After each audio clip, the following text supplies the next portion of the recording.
بغیر یہ سوچے سمجھے کہ پیچھے ایک چھوٹی سی معصوم بچی کے اوپر کیا ظلم ہوگا اور ایک بار پھر تنہا رہ جائے گی۔ وہ بچی جو پہلے ہی ایک صدمے سے دوچار ہے، گزر چکی ہے، وہ بچی جس نے اپنے باپ کو کھونے کے بعد جنید کو ہی سب کچھ اپنا مان لیا تھا، مگر اب وہ اسے چھوڑ کر جا رہا تھا۔ گننا جو ابھی اس کے دیے گئے تحفے کو سینے سے لگائے خوش ہو رہی تھی، اسے خبر بھی نہیں تھی کہ وہ اسے چھوڑ کر چلا گیا ہے۔ اس کی خوشی چند گھنٹوں میں ہی ختم ہونے والی ہے، اسے اس چیز کا احساس ہی نہیں تھا۔ صبح جب وہ اٹھے گی تو جنید وہاں نہیں ہوگا۔ اس کے خاندان کے اصول سخت تھے، روایات گہری تھی، اور اسی وجہ سے وہ رات کے اندھیرے میں ہی گھر چھوڑ کر چلا گیا تھا۔ اور جائیداد کو بٹوارے کو روکنے کے لیے صدیوں سے ایسے ہی سخت فیصلے کیے جاتے رہے تھے۔ دادا سائی یعنی ملک سلطان حویلی کے سب سے بڑے اور با اثر فرد تھے۔ ان کے دو بیٹے تھے، ملک فہد اور ملک آفتاب۔ ملک فہد جو بڑا بیٹا تھا وہ سخت گیر طبیعت کا مالک تھا، باپ کے ہر حکم کو حرف آخر سمجھتا تھا، جبکہ ملک آفتاب جو چھوٹا بیٹا تھا وہ فہد سے بالکل مختلف تھا، نرم دل، محبت کرنے والا اور زندگی کو اپنی شرائط پر جینے والا شخص۔ جیسے خاندان کی روایات میں قید رہنا پسند نہیں تھا، مگر وہ جانتا تھا کہ اس حویلی کی دیواروں میں قید رہنا اس کی مجبوری ہے۔ پھر بھی اس نے ایک دن ہمت کر کے اپنے باپ یعنی ملک سلطان کے فیصلوں کے خلاف جانے کی ٹھان لی، اور اس نے محبت کی تھی، محبت جو اس حویلی کے اصولوں کے خلاف تھی۔ اس نے ایک عام گھرانے کی لڑکی سائرہ کو چاہا تھا، جو نہ کسی جاگیردار کی بیٹی تھی اور نہ کسی بڑے خاندان کی فرد۔ وہ ایک اسکول ٹیچر کی بیٹی تھی، مگر آفتاب کو اس سے محبت ہوگی اور وہ کسی بھی قیمت پر اس سے شادی کرنا چاہتا تھا۔ یہ خبر جب دادا سائیں تک پہنچی تو حویلی میں کوہرام مچ گیا تھا۔ ملک سلطان کا پارا چڑھ گیا تھا اور وہ اپنی جائیداد اپنے خاندان کے اصولوں کو کسی بھی صورت ٹوٹنے نہیں دینا چاہتا تھا، اور وہ تو انہوں نے آفتاب کو سمجھانے کی کوشش کی، مگر جب وہ نہ مانا تو انہوں نے اس پر سختی سے فیصلہ سنایا کہ اگر آفتاب نے سائرہ سے شادی کی تو اسے جائیداد میں سے ایک پھوٹی کوڑی بھی نہیں ملے گی، اور اس کے لیے حویلی کے دروازے ہمیشہ کے لیے بند کر دیں گے۔ مگر آفتاب کو دنیا کی کوئی طاقت اس فیصلے سے نہیں ہٹا سکی۔ وہ اپنی محبت کے لیے ہر سزا سہنے کو تیار تھا۔ اس نے خاندان کی مخالفت کے باوجود سائرہ سے شادی کر لی۔ یہ شادی ملک سلطان کے لیے ایسا دھچکا تھی جسے سن کر ان کی تو برداشت نہ کر سکے، اور نتیجہ یہ نکلا کہ انہوں نے آفتاب کو ہمیشہ کے لیے حویلی سے نکال دیا، اور آفتاب بھی سب کچھ چھوڑ کر چلا گیا۔ اس نے شہر چھوڑ دیا اور رہائش اختیار کر لی اور وہاں اپنا کاروبار شروع کیا۔ کیا زندگی نے ایک نیا رخ لیا تھا۔ وہ خوش تھا سائرہ کے ساتھ اور اس کا رشتہ مضبوط تھا، ان کی محبت میں کوئی کمی نہیں آئی تھی۔ وقت گزرتا گیا اور چند سالوں کے بعد ان کی زندگی میں ایک ننھی خوشبو شامل ہوئی، اور ان کی بیٹی گننا جو آفتاب کی آنکھ کا تارا تھا، اس کی مسکراہٹ پر وہ اپنی ساری تھکن بھول جایا کرتا تھا۔ وہ ننھی سی ہنسی اس کی قیمتی سرمایہ تھا۔ اس نے کبھی بھی حویلی کے سختیوں کو یاد نہیں کیا تھا۔ وہ اپنی دنیا میں خوش تھا، مگر قدرت نے شاید اس خوشی کو دوام نہ بخشا۔ وہ دن گننا کی زندگی کا سب سے المناک دن تھا۔ وہ 12 سال کی تھی جب ایک حادثے نے اس کے والدین کو اس سے چھین لیا تھا۔ وہ رات بہت پرسکون تھی۔ آفتاب اور سائرہ نے ہمیشہ کی طرح گننا کو اپنے کمرے میں سلا دیا تھا، اور آفتاب ایک کامیاب بزنس مین تھا، مگر اس کا زیادہ تر وقت اپنی بیوی اور بیٹی کے ساتھ گزرتا تھا۔ وہ انہی کے ساتھ اپنی زندگی میں بہت خوش تھا۔ سائرہ کو لے کر ایک تقریب میں شرکت کے لیے گیا تھا، جہاں سے رات دیر سے واپس ہو رہی تھی۔ وہ دونوں ہنستے مسکراتے گھر واپس آ رہے تھے۔ سائرہ آفتاب سے کہہ رہی تھی کہ گننا کی برتھ ڈے آنے والی ہے، ہمیں اس کے لیے کچھ سرپرائز پلان کرنا چاہیے۔ اب وہ بڑی ہو رہی ہے، آپ اسے کیا گفٹ دیں گے؟ آفتاب نے مسکرا کر کہا تھا کہ اسے سرپرائز دے گا، مگر وہ سرپرائز دینے سے پہلے ہی زندگی کے سب سے بڑے سرپرائز کا شکار ہونے والے تھے۔ وہ نہیں جانتے تھے کہ زندگی ان کے ساتھ کس قدر بھیانک مذاق کرنے جا رہی ہے۔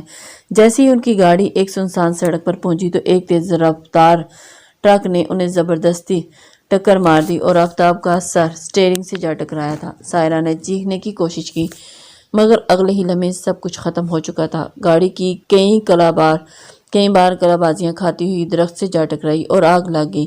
ہر چیز لمحوں میں ختم ہوگی، نہ آفتاب زندہ بچا، نہ سائرہ جو گاڑی کے دروازے میں پھنس چکی تھی۔ کوئی ان کی مدد کرنے والا نہیں تھا، کوئی بھی نہیں تھا سننے والا۔ وہ یوں گننا کے والدین ہمیشہ کے لیے اسے چھوڑ کر اس دنیا سے چلے گئے۔ جب حویلی میں یہ خبر پہنچی تو سب کچھ ساکت ہو گیا۔ دادا سائیں جو آفتاب سے سخت ناراض تھے وہ بھی سکتے میں آ گئے۔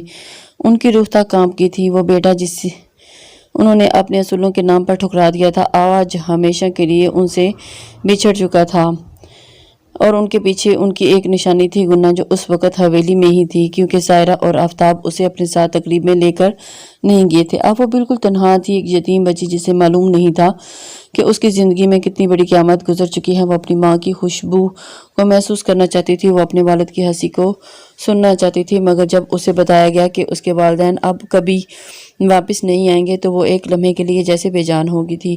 وہ بول بھی نہ سکی کہ وہ چیخ بھی نہ سکی، صرف ایک جگہ پر بیٹھ کر دیوار کو دیکھتے ہی رہ گئی تھی، جیسے اس کا دماغ سمجھنے سے قاصر تھا کہ اس کے ساتھ ہوا کیا ہے۔ دادا سائی نے فیصلہ کیا کہ وہ گننا کو حویلی میں رکھیں گے اور اس کے ساتھ اس کی پرورش بھی کریں گے، مگر وہ حویلی کے کچھ افراد اس بات سے ناخوش تھے، خاص طور پر ملک فہد، جو ہمیشہ آفتاب سے حسد کرتا تھا اور اسے منظور نہیں تھا کہ آفتاب کی بیٹی کوئی خاص حیثیت دی جائے۔ وہ ہر لمحہ اس بات کے خلاف تھا، مگر دادا سائی کا حکم تھا، اس لیے کچھ نہ کچھ کر سکا تھا۔ مگر فہد کی بیوی یعنی تائی زہرا گننا کو پسند نہیں کرتی تھی، وہ ہمیشہ ناپسندیدگی سے دیکھتی تھی۔ وہ چاہتی تھی کہ وہ کسی نہ کسی طرح گننا کو اس حویلی سے باہر نکالا جائے، مگر چونکہ دادا سائی ابھی زندہ تھے تو اس لیے وہ کھل کر کچھ نہ کہہ سکی، لیکن اس کے رویے میں تلخی بڑھتی جا رہی تھی اور دن بہ دن اس کے اوپر وہ سختی بھی کرتی جا رہی تھی۔ گننا اب پہلے کی طرح ہنس نہیں سکتی تھی، پہلے کی طرح ضد نہیں کر سکتی تھی، پہلے کی طرح اپنے والدین کی گود میں سر رکھ کر نہیں رکھ سکتی تھی۔ وہ ہر وقت خاموش رہتی تھی، اپنے والدین کی تصویروں کو دیکھتی رہتی۔ اس کے دل میں ہر لمحہ ایک سوال رہتا تھا کہ ایسا کیوں ہوا؟ اس کے بابا، اس کے ماما کہاں چلے گئے؟ وہ کیوں واپس نہیں آئے؟